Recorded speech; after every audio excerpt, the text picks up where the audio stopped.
And the National Treasury is optimistic that conditions in the global markets will be favourable enough to allow the government to refinance the $2 billion Eurobond due to mature in June 2024.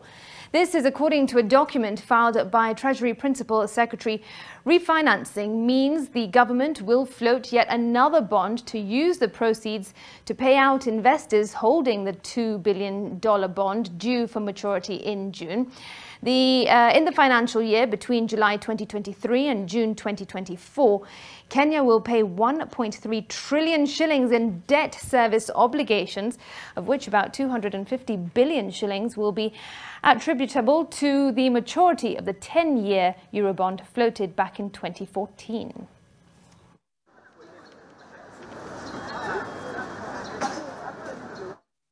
Financial institutions globally have heightened surveillance to secure clients' transactions online as digital activity surges occasioned by COVID-19.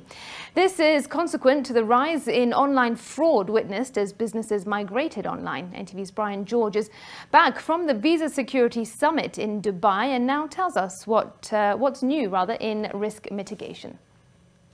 Than ever, the financial systems have seen massive evolution, with the advent of decentralized finance being more accepted for payments and some countries even recognizing them as legal tender.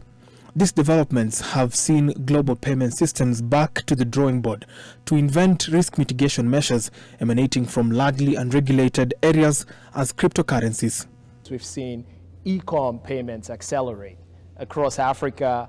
A lot more of our consumers are making purchases online via e-commerce. We're also seeing an acceleration in contactless payments. Coming off of COVID, more contactless transactions happening across the region as well.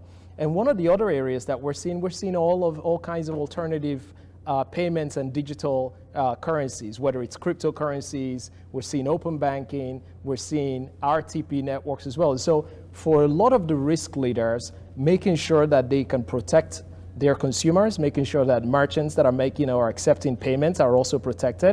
Now leveraging on technology, financial institutions are using artificial intelligence as a key component of security, ramping them up with biometrics as advanced authentication before consumers accept and permit payments. In bringing AI, artificial intelligence and machine learning solutions to look at the data that we collect and score that data and make sure that merchants are protected. And then look at it from the lens of the regulator. It's really important to regulators that payment systems are resilient. Likewise, the physical debit and credit cards are slowly being phased out, signaling the herald of more contactless payments. Brian George, NTV.